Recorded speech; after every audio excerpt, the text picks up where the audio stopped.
I see you in the quietude of your room, where the walls have witnessed your tears. The absence of another voice has become a presence itself, heavy and cold. You look at your phone, hoping for a message that does not arrive. You set a table for one, again. The friends who promised to stay have disappeared like morning mist. The family that should understand speaks a language of judgment you cannot translate. I know this solitude that wraps around your shoulders like a shawl made of stone. You wonder, is this abandonment a punishment? Has God turned his face away too? You've been searching for answers in voices that do not know your deepest questions. The true answer waits in a place you have avoided. Come, let me show you the hidden doorway within your very solitude. I once wandered the markets of Kenya, surrounded by hundreds, yet feeling invisible to all eyes. The crowd moved like water around a stone, and I was that stone, unmoved but untouched. My books gave no comfort. My prayers seemed to evaporate before reaching heaven. Even the stars appeared distant, cold witnesses to my isolation. In those days, I would wake before dawn, the weight of loneliness already sitting on my chest before my eyes had opened. I would reach for someone no longer there, my hands finding only the cool fabric of an empty bed. This is the human condition we share across the centuries. This moment when abandonment feels like your only faithful companion. What I discovered in that desolate season was unexpected, contrary to all my learning. The very emptiness that tormented me contained a secret chamber. One evening, as the sun cast long shadows through my window, I stopped fighting the silence. Instead of filling it with complaints or distractions, I simply sat within it, like a man at the bottom of a well looking up at a perfect circle of sky. Something opened then, a perception so subtle I nearly missed it. The silence was not empty, it was listening. The solitude was not absence, it was presence undiluted by noise. I began to understand what my teacher Shams had meant when he said, "Your loneliness is the longing of the drop for the ocean." God had not abandoned me. He was simply speaking in a voice too intimate for my distracted ears. He was waiting in the spaces between my thoughts, in the pause between my heartbeats. The very pain of isolation was his finger touching a tender place, inviting deeper attention. I had been seeking God in the marketplace of ideas and approvals, while he waited in the humble room of surrender. This is my first teaching to you. Abandonment is not punishment, it is invitation. Solitude is not exile, it is the narrow passage to true belonging. Let me offer you a practice I discovered in those silent days. Each morning, before the world's demands flood your awareness, sit in conscious solitude for 3 minutes. Place one hand on your heart, feeling its faithful rhythm. With each breath, silently greet yourself as you would a dear friend who has traveled far to see you. Say within, "I welcome you. I am here with you. We are not alone." This simple ritual acknowledges the companionship that never leaves, the presence that breathes with you even when all others have gone. The mind rebels against this practice. It craves distraction, voices, confirmation from outside. It scrolls through memories of rejection, projections of future loneliness. Let these thoughts come, but do not follow them. They are like merchants calling from their stalls as you walk through the market with a specific destination in mind. Acknowledge them, then return to your breath, to the sensation of your hand on your heart, to the silent greeting. In this practice, something remarkable begins to unfold. The quality of your solitude slowly transforms. What was a prison becomes a sanctuary. What was abandonment becomes attendance to your soul. I watched this alchemy work within me over days and weeks.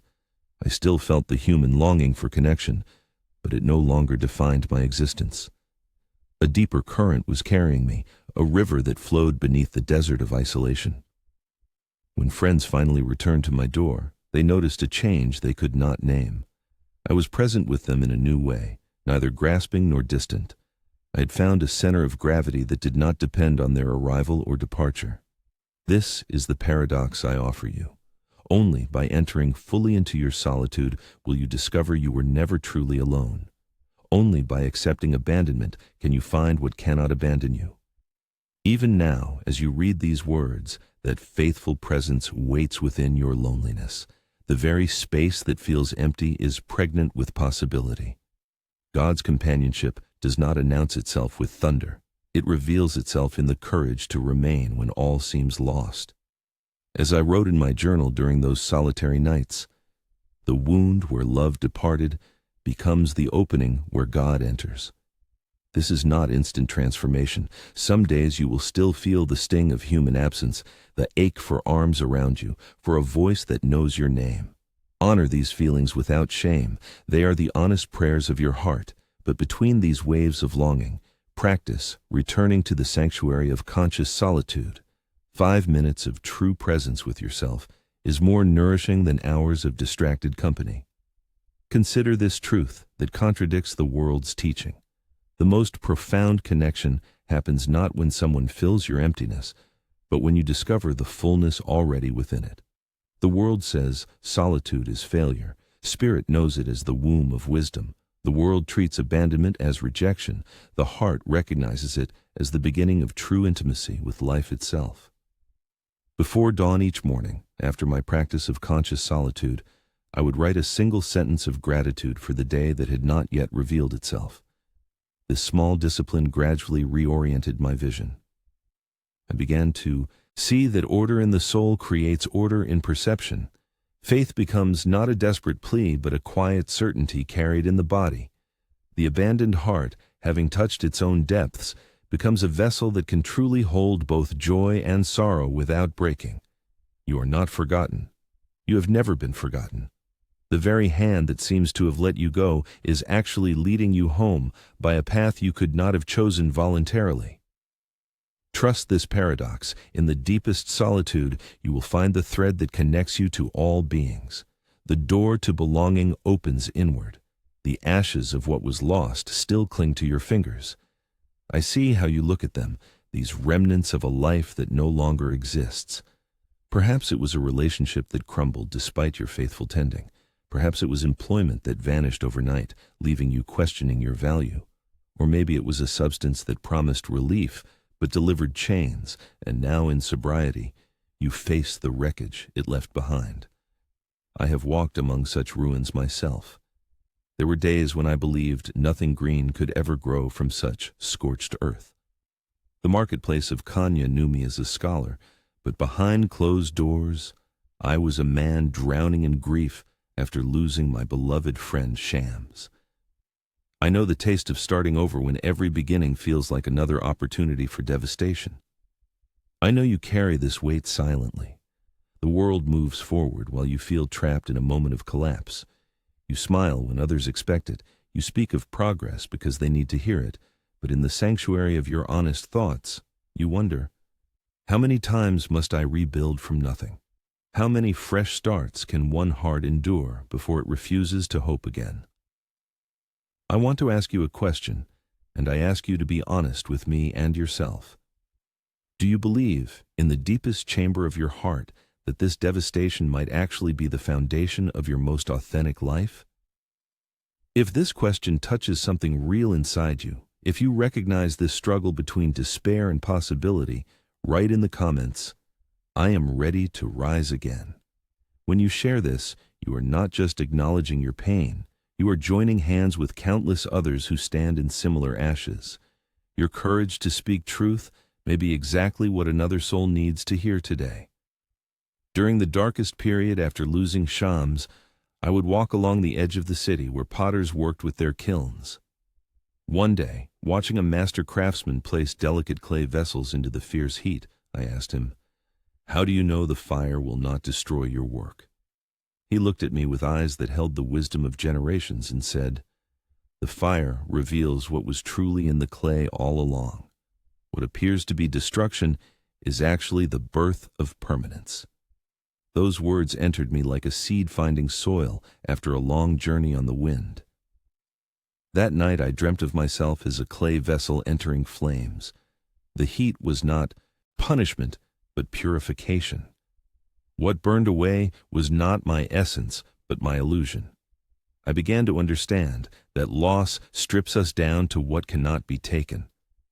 The true devastation is not what was removed from our lives, but but our belief that we were nothing more than what was taken.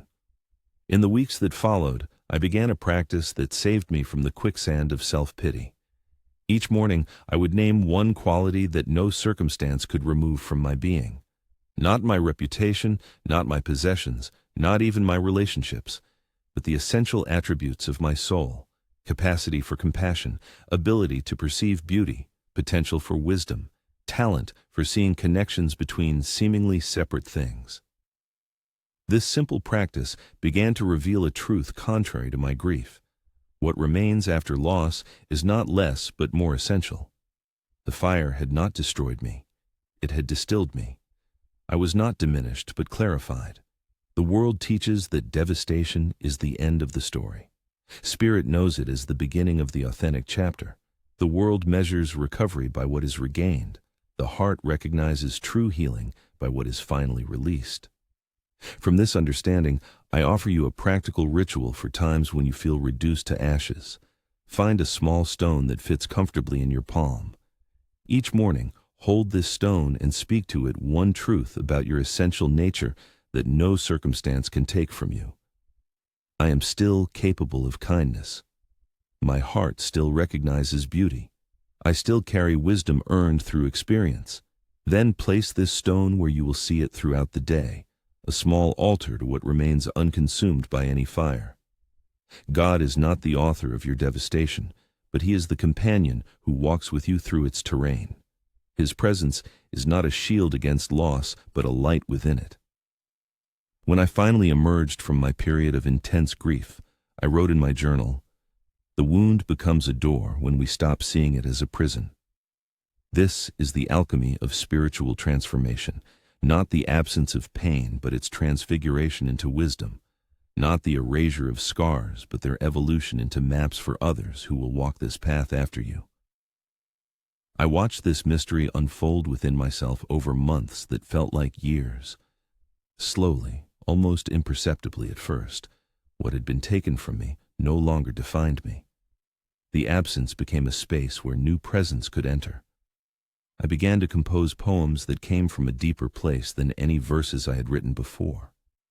My words now carried not just knowledge but experience, not just beauty but truth. When students came to me with their own losses, I could meet them with eyes that had seen similar darkness. This is another paradox of the spiritual path. Our wounds, when fully lived through rather than avoided, become our most authentic offering to the world. Consider how the desert blooms after fire, not in spite of devastation, but because of it. Certain seeds only open under intense heat.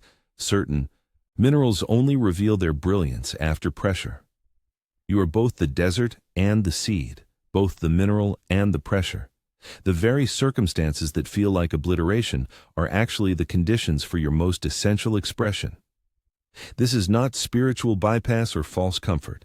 It is the clear-eyed recognition that transformation requires radical change, and radical change rarely arrives in comfortable packaging. There is a practice from my tradition that served me well during Reconstruction. At sunset, I would face west, where the light was leaving, and simply witness its departure without resistance. I would say within my heart, "I release what is complete." Then I would turn to the east, where tomorrow's light would eventually appear, and say, "I welcome what is beginning." This simple turning of the body became a training for the soul, a physical enactment of the truth that endings and beginnings are not separate events, but one continuous movement of life. You are not starting from zero. Even in the midst of devastation, you carry accumulated wisdom, earned resilience, and deepened capacity. The world may not recognize these as currencies of value, but in the spiritual economy, they are the true wealth. When I began teaching again after my period of withdrawal, a student asked, "Master, how can you speak of joy when you have known such sorrow?" I answered, "I speak of joy not despite sorrow, but through it. The cup that has been emptied completely knows best the nature of fullness." This journey from ashes is not linear. There will be days when old grief revisits, when rebuilding feels beyond your strength, when the temptation to numb yourself returns with familiar promises.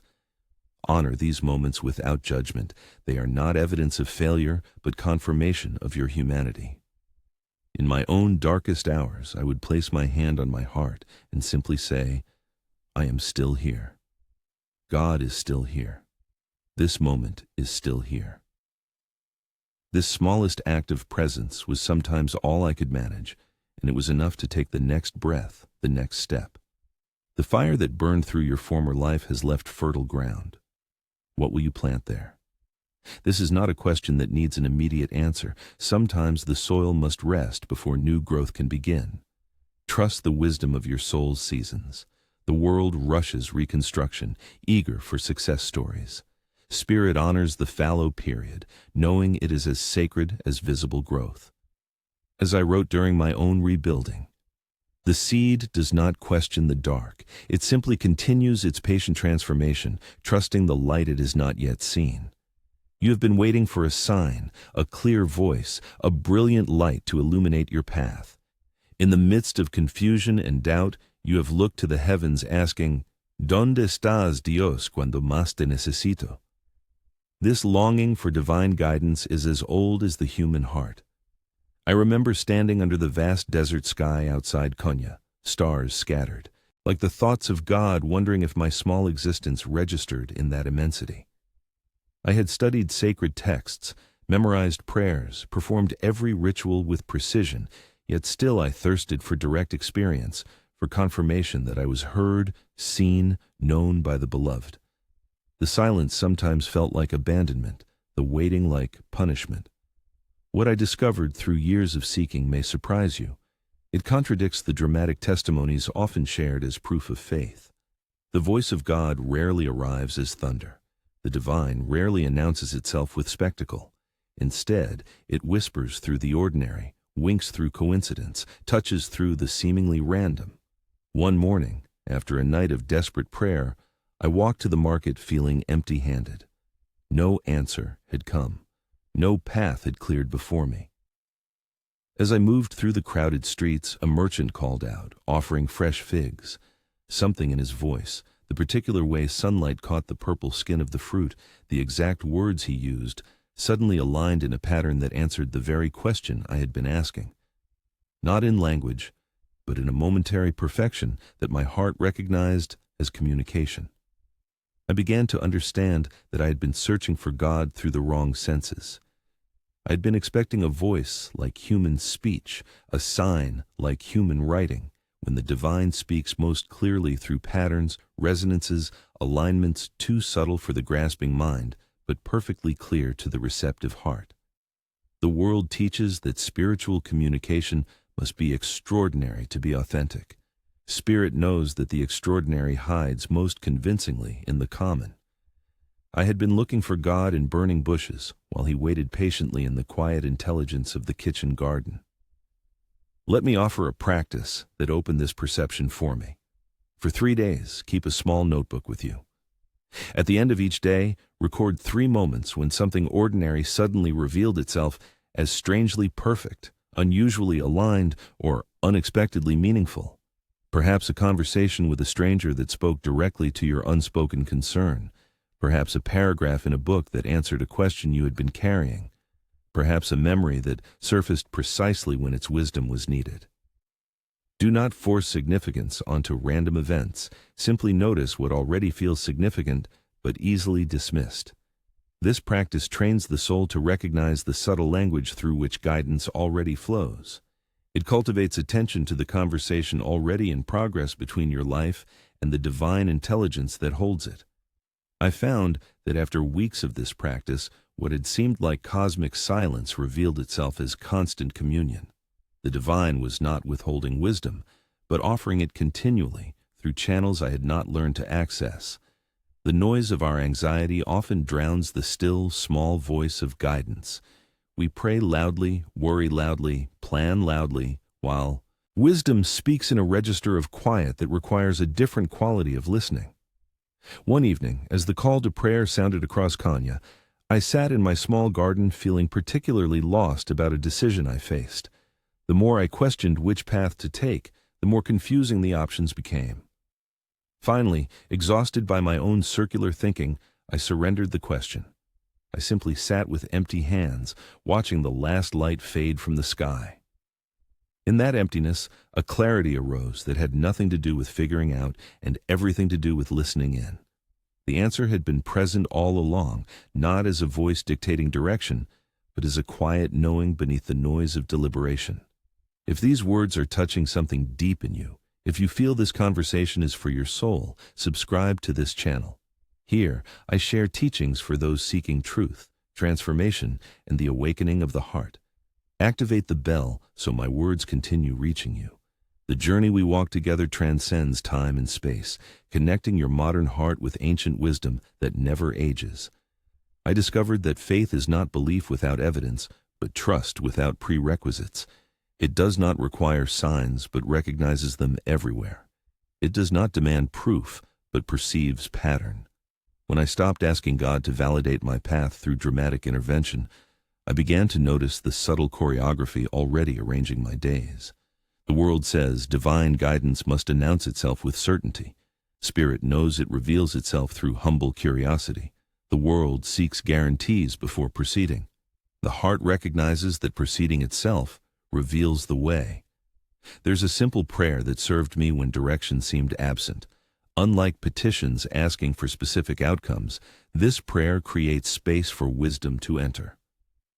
I open my heart to guidance that may come in unexpected forms.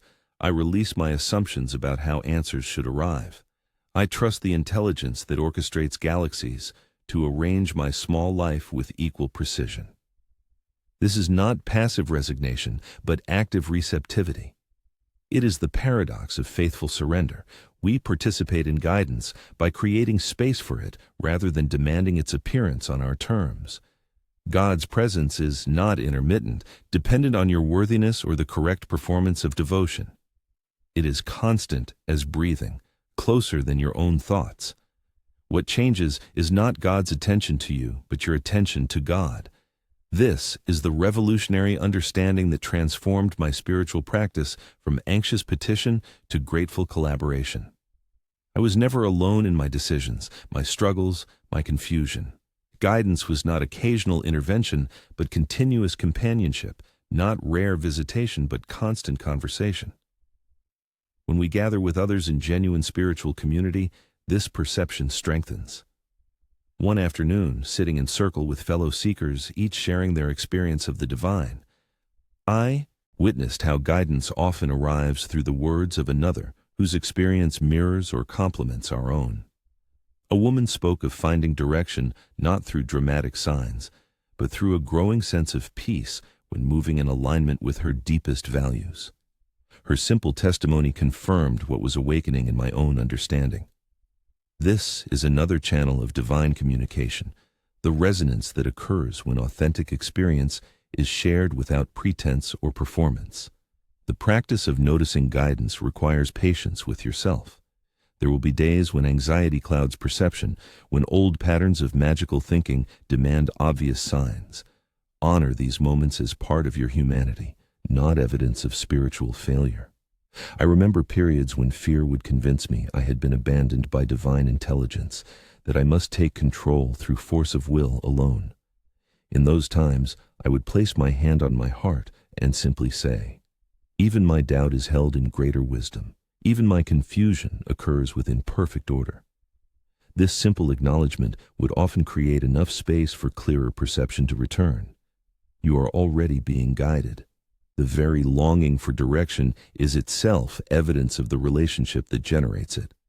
As a fish born in water longs for water it has never left, your soul longs for connection that has never been broken. What feels like absence is often presence misperceived. What seems like divine silence is guidance speaking in a language you are still learning to recognize. As I wrote in my journal during a period of particular confusion, the map I sought was already written in the territory itself. Each step revealed the next, not before walking, but through it. This is my promise to you, not as concept, but as lived experience. The guidance you seek is already seeking you. It speaks through synchronicity, through the body's knowing, through moments of unexpected clarity, through dreams that linger into waking, through the consistent nudge of conscience. It rarely shouts, but constantly whispers. It seldom commands, but continuously invites. As you practice listening through the channels of ordinary miracle, what seemed like cosmic silence reveals itself as continuous conversation. In moments when direction seems completely absent, return to the practice of pure presence. Sit for 5 minutes with attention resting in the body, in the breath, in the simple fact of being. From this ground of awareness, notice what naturally arises, not as thought, but as inclination, not as concept, but as quiet certainty.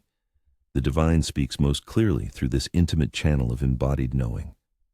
As I discovered after years of searching through external authorities, the guidance I sought in 1,000 books was waiting patiently in the unread chapters of my own experience. The path appears not all at once, but step by step, revelation by revelation, moment by moment. Trust the unfolding, trust the relationship between your seeking and what seeks you. Trust the love that does not need to announce itself with thunder, because it speaks continually through the ordinary miracle of your existence. As I wrote after a particularly clear experience of guidance, God's signature is not found in the exceptional, but in the inevitable, not in what could have been otherwise, but in what could not have been any other way. The sun that rises does not question its path. The river flowing to the sea does not debate its direction. Yet we, with our magnificent minds, create labyrinths of hesitation. I have watched you struggle, moving from one incomplete beginning to another, starting paths with enthusiasm only to abandon them when difficulty appears. You speak of transformation, but resist its first requirement, faithful repetition of small actions. You seek dramatic change while overlooking the humble doorway of daily discipline. I too have stood where you stand, believing spiritual awakening would arrive through ecstatic experience rather than patient practice. I sought God in moments of inspiration while neglecting the sacred ordinariness of consistent devotion. During the years after my beloved teacher Shams disappeared, I fell into a pattern familiar to many seekers. I would experience moments of profound insight, clarity that seemed to illuminate everything, only to find myself back in confusion and doubt days later. I chased these moments of light, believing them to be the essence of spiritual life. One evening, sitting with an old weaver who had known me since childhood, I confessed this frustration. He listened quietly, his hands never ceasing their work with the loom. When I finished speaking, he said simply, "The thread does not become cloth through dramatic movements, but through faithful repetition.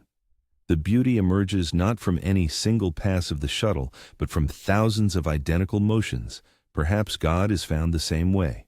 His words entered me like cool water poured into parched earth. That night, I began a practice that would transform my understanding of spiritual life. I committed to waking before dawn each day to sit in silence for the time it takes a small oil lamp to burn down one finger's width. Not when inspiration moved me, not when I felt worthy, not when conditions were perfect. Every day, regardless of my emotional state, physical comfort, or mental clarity. This simple commitment became the foundation upon which genuine transformation could finally build its home. The world teaches that spiritual progress requires special experiences. I discovered the opposite. It requires ordinary faithfulness. This is my thesis, simple yet revolutionary. God is not found in the exceptional, but in the consistent. El milagro no está en lo extraordinario, sino en lo que hacemos cada día sin falta. Consider the garden. The difference between barren ground and abundant harvest is not found in rare, dramatic interventions, but in daily attention. A little water regularly applied, weeds removed before they can take hold, soil turned and amended in its season.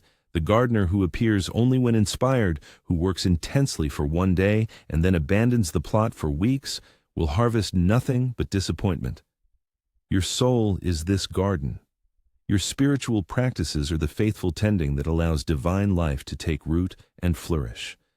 From this understanding, I offer you a discipline that appears simple, yet contains profound power.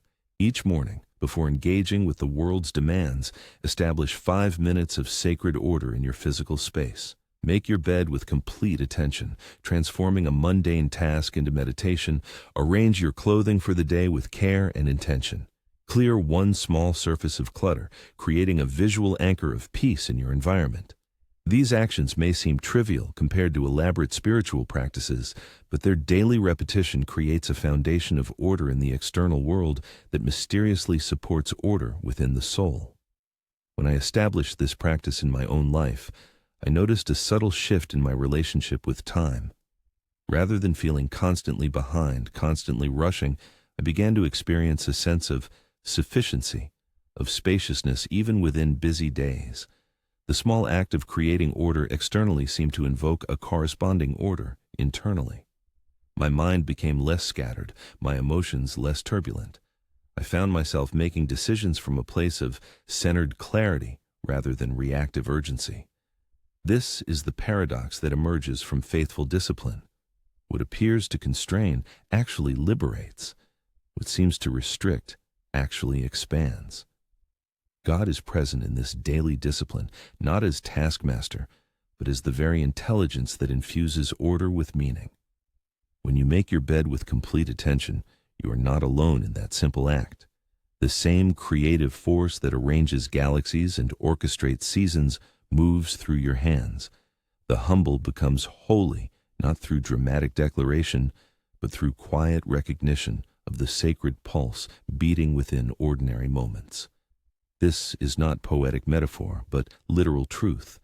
There is no place, no action, no moment where divine presence is not fully established. Our task is not to create this presence, but to awaken to it. My journal from this period contains an insight that surprised me with its simplicity. La disciplina no es prisión, sino puerta. Discipline is not prison, but doorway. What appears to be constraint reveals itself as the very structure through which freedom becomes possible. Think of the musician whose thousands of hours practicing scales allows her fingers to eventually dance across the instrument with effortless creativity. Think of the poet whose faithful study of language becomes the foundation for spontaneous expression. The soul follows this same principle. Faithful repetition of simple practices creates the conditions where inspiration can finally take root and flourish. There will be days when this discipline feels mechanical, when you question its value, when you long for more dramatic evidence of spiritual progress. Honor these doubts without surrendering to them. On my own path, I experienced long periods where my practices seemed to accomplish nothing, where the silence remained silent, where God seemed absent despite my faithful attention. I continued despite these feelings, discovering eventually that transformation was occurring beneath the surface of my awareness, like seeds germinating in dark soil. What appeared to be spiritual dryness was actually a necessary season of deeper rooting. Consider this truth that contradicts our impatient culture. Growth that lasts is growth that comes slowly. The fruit that ripens quickly rots quickly. The tree that rises rapidly in soft soil topples in the first strong wind. Your soul is built for endurance, for sustainable flourishing across the full arc of your life. Give it the gift of patient, consistent care. As I wrote during a period of apparent spiritual stagnation, the heart strengthens not in moments of ecstasy, but in days of faithful attendance. I offer this original wisdom born from my experience. The drop of water that returns each day carves the stone that dramatic floods merely pass over. This is the quiet power of spiritual discipline, not flashy but transformative, not immediate but inevitable. Each small act of faithful practice reshapes the landscape of your soul, creating channels where divine grace can flow ever more freely. The order you establish in your days becomes the vessel that can hold the wine of spiritual wisdom. Without this container, even the most precious insights spill away, leaving only memory and longing rather than embodied transformation. This is why I urge you toward the simple discipline of daily practice. Not because God requires it, but because your soul recognizes in such faithful attention the very structure it needs to grow toward wholeness. The divine gardener is eternally present, waiting with infinite patience for your consistent collaboration in tending the sacred plot of your existence. You have been faithful to these practices for some time now. You have sat in the silence of early mornings. You have created small islands of order in your physical space. You have attended to your heart with gentle discipline. Yet sometimes you look around at your circumstances and wonder, has anything truly changed? The bills still arrive with the same urgency. Difficult relationships remain difficult. The job you dislike still claims your days. You begin to question whether this spiritual path is merely beautiful ideas without practical effect. I understand this doubt intimately.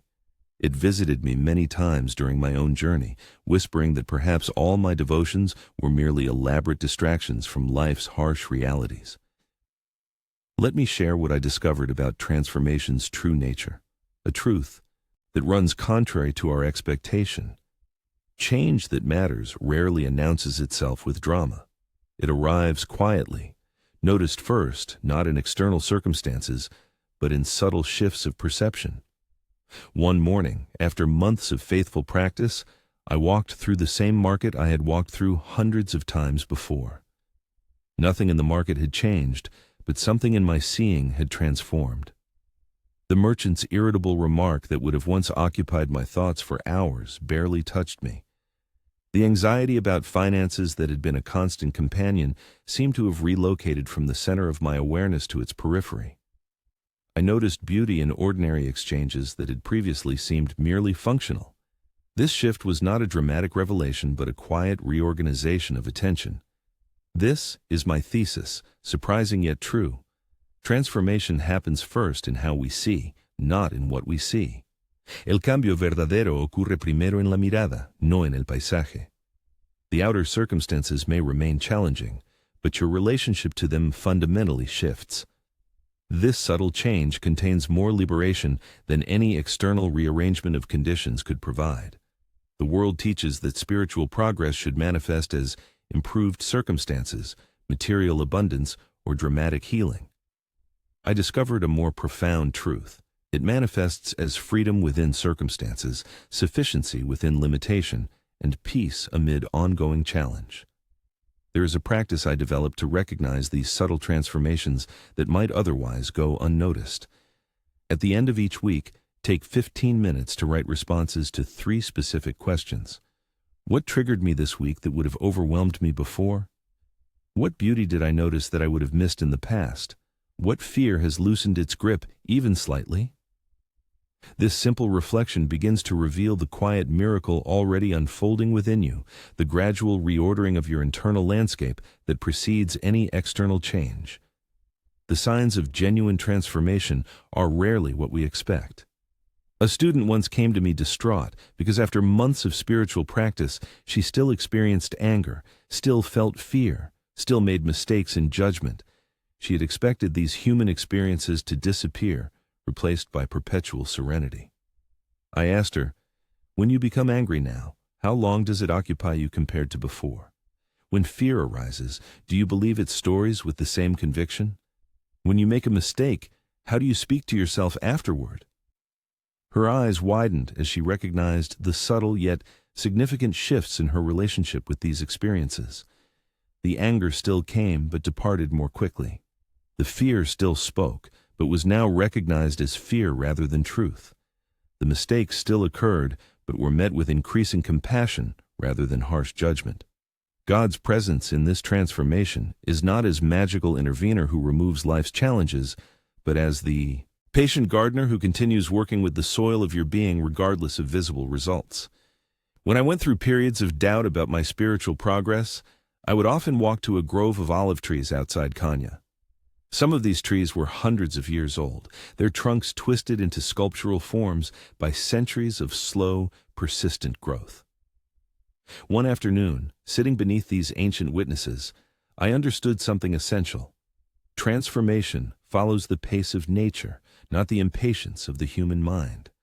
The most enduring changes come slowly, almost imperceptibly, until one day you realize you have become like these trees, your very being shaped by faithful relationship with the divine gardener. As your practice deepens, you begin to notice not just inner shifts, but subtle reordering of external circumstances, not through magical manifestation, but through the natural alignment that occurs when perception clarifies. I observed this in my own life when, after years of spiritual discipline, opportunities began appearing that precisely matched my authentic gifts. Relationships naturally reconfigured around greater truth. Financial provision arrived through unexpected channels. These changes did not occur because I had performed spiritual practices correctly, as if God were a vending machine dispensing rewards for proper coins inserted. They emerged organically from a life increasingly aligned with its true design. Here's a practice to cultivate awareness of this natural alignment. Each evening before sleep, identify one moment from your day when life seemed to support your deepest values effortlessly, when the right person appeared at the right time, when an internal prompting led to unexpected fulfillment. These moments are not coincidence, but glimpses of the intelligent ordering that underlies existence, becoming increasingly visible as your awareness refines. The world dismisses such alignments as random chance. The awakening heart recognizes them as evidence of participation in a coherent universe, where inner transformation naturally evokes corresponding outer reorganization. You may experience periods when these signs of transformation seem to disappear, when old patterns reassert themselves, when spiritual dryness replaces the earlier sense of meaningful progress. These desert times are not failures, but necessary seasons in the soul's journey. During a particularly difficult period after the death of my son, I felt as if all my spiritual attainment had evaporated, leaving me as vulnerable to grief as someone who had never practiced. In the depths of that experience, I discovered something unexpected. The transformation had not disappeared, but deepened. I could hold even devastating loss within a larger awareness, neither denying pain nor being defined by it. This is the paradoxical fruit of spiritual practice, not immunity from suffering, but expanded capacity to embrace the full spectrum of human experience. I offer to this original wisdom distilled from my journey. The lamp that weathers storms has learned to protect its flame, not by fighting wind, but by housing light more skillfully. Your spiritual practices are not creating light, but developing a vessel that can carry it through the inevitable storms of human existence. The subtle shifts in perception, the growing capacity for presence amid difficulty, the increasing recognition of divine support appearing in ordinary circumstances, these are the true signs of transformation, more valuable than any dramatic spiritual experience. There is a story from my tradition about a man who spent decades in spiritual discipline, seeking dramatic experiences of God's presence. One day, traveling home discouraged by his lack of attainment, he stopped to rest under a tree near his village. As he sat there, he suddenly recognized with absolute clarity that the ordinary world he had been looking past in his spiritual seeking was itself the face of God, perfectly revealed in each leaf, each passing stranger, each breath. What he had been seeking through extraordinary means had been present in the ordinary all along. His decades of practice had not failed, but had gradually prepared his perception for this recognition. Consider this truth that contradicts our expectation. The evidence of spiritual transformation is not found in the extraordinary, but in your relationship with the ordinary. Not in rare moments of ecstasy, but in the quality of your presence within mundane activities. Not in dramatic manifestations, but in the subtle peace that increasingly underlies all experience. The divine artist works in incremental brushstrokes, each so delicate it can easily be missed by a grasping mind seeking bold colors and dramatic lines.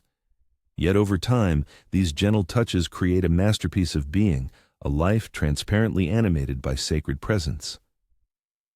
Your faithfulness to practice has not been in vain, though its fruits may appear different than expected.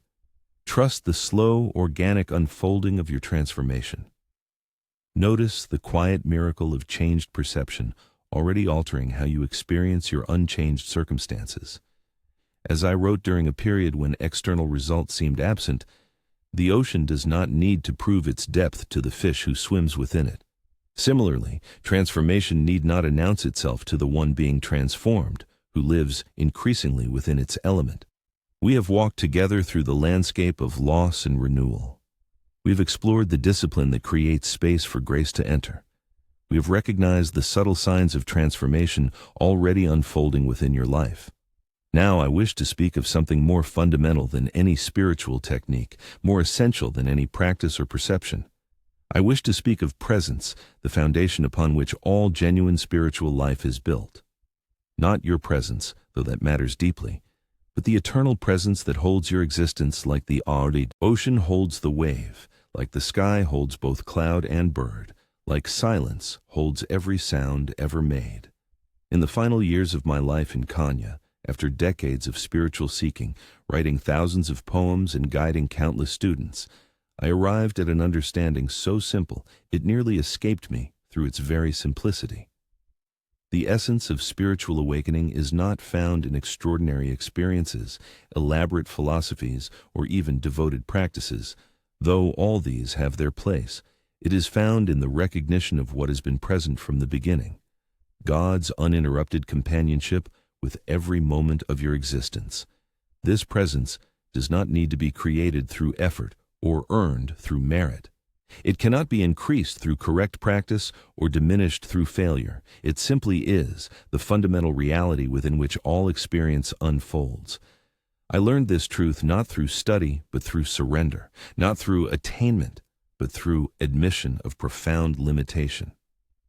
During a period of intense physical suffering near the end of my life, when pain made both sleep and spiritual practice nearly impossible, I found myself stripped of all resources except naked awareness. In that raw vulnerability, I experienced what had always been true. Even here, in this contracted space of suffering, divine presence remained, neither helping nor hindering, simply being with unyielding faithfulness. This companionship did not remove the pain, but revealed its context, like stars becoming visible only against the vastness of night sky. This is my thesis, paradoxical yet liberating. You have never been separate from what you seek. Nunca has estado separado de lo que buscas. The sense of separation that drives spiritual seeking is itself held within the wholeness it longs for. You are like the fish swimming desperately through ocean currents searching for water, unaware that what you seek is the very element in which you already exist. The world teaches that divine connection is achieved through correct methods or special dispensation. Spirit knows it as the fundamental condition that precedes all seeking, the ground that makes the very concept of path possible. From this understanding emerges a practice more fundamental than any technique. For 5 minutes each day, sit with this single recognition. I am already held in perfect presence. Nothing is required in this moment except to notice what is already true. This is not meditation as commonly understood, not concentration on breath or repetition of sacred words, though these have value. It is simple resting in the recognition of what has never been absent. It is allowing the mind's activity to be held within a deeper stillness, like birds wheeling against an unmoving sky. When I established this practice in my daily life, something unexpected unfolded. The anxiety that had driven much of my spiritual seeking, the subtle fear that I might miss some essential teaching or fail at some crucial practice, gradually dissolved. In its place arose a quiet confidence, not in my abilities but in the unfailing context within which all abilities and disabilities alike unfold. My prayers shifted from anxious petition to simple acknowledgement. My service to others flowed more naturally, less from obligation, and more from recognition of the presence already connecting us. Even my poetry changed, becoming less the work of someone describing distant beauty and more the natural speech of one resting within beauty itself. God's companionship in this practice is not something to be achieved, but something to be recognized. When you sit in this simple awareness, you are not creating connection, but noticing what has always been true, like someone who has been breathing unconsciously, suddenly bringing awareness to the breath already flowing. This is why the most profound spiritual teachings often sound disappointingly simple. They are not giving complex instructions for creating what is absent, but direct pointers for recognizing what is eternally present. In my community in Kenya, I observed how this understanding transformed our collective life. Our gatherings became less about achieving spiritual states and more about celebrating what already united us. Our service to those in need flowed not from obligation, but from recognition of the presence we shared with them. Even our artistic expressions, the music and poetry and dance for which we became known, emerged not as performance, but as natural response to beauty already permeating existence. This is the paradox of spiritual community grounded in presence. It becomes both more ordinary and more extraordinary, more human and more divine, more practical and more mysterious. I offer this original wisdom distilled from my experience. The door you have been knocking upon opens inward and reveals there was never a barrier, only the arm raised in endless questioning. This recognition does not diminish the value of spiritual practice, but places it in proper context. We practice not to create connection, but to remove the obstacles to recognizing connection that already exists. We discipline the mind and heart not to earn divine companionship, but to cultivate the attention that can notice its constant offering. There will be times when this simple truth seems obscured, when suffering or confusion clouds your perception of fundamental presence.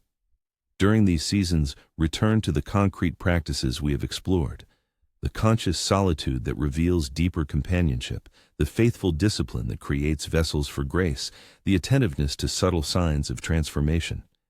These practices serve not as techniques for creating presence, but as reminders of what remains true, even when temporarily forgotten. As I wrote during a period of particular darkness, when presence seems absent, practice becomes the hand extended by faith until perception clarifies. Consider this truth that contradicts conventional wisdom.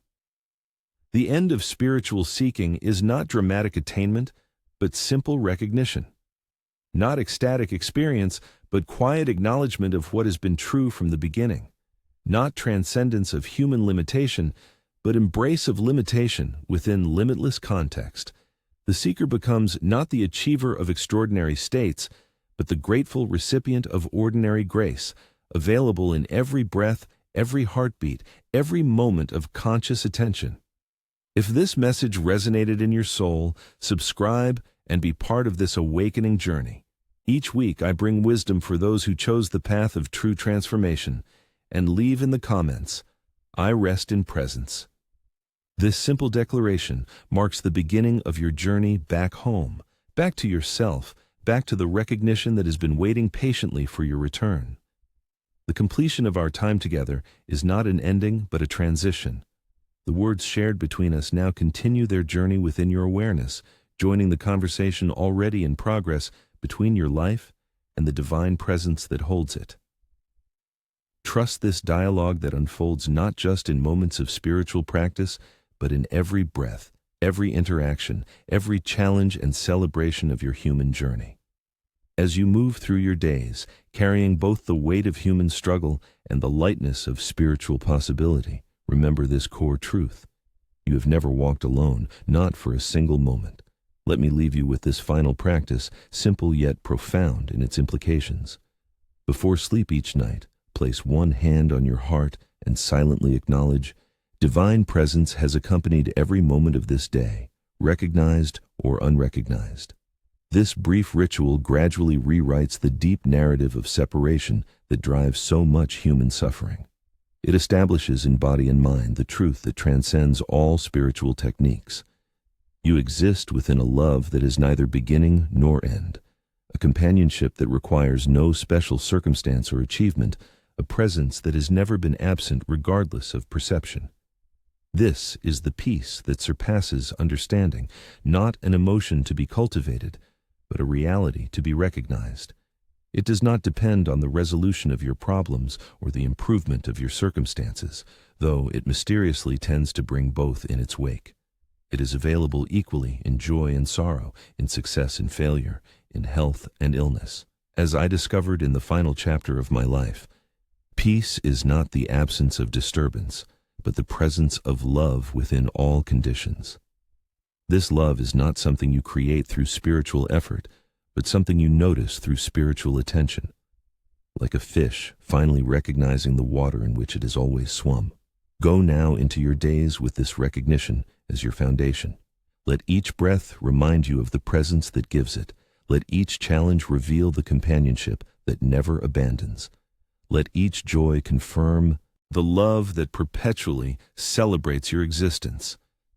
This is not poetic metaphor, but practical reality, available not in some future attainment, but in this very moment, this ordinary miracle of conscious existence within divine context.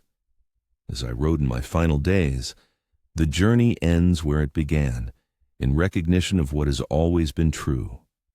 Only now, the eyes that see are washed clean by both tears and laughter, ready at last for the simplicity they once overlooked.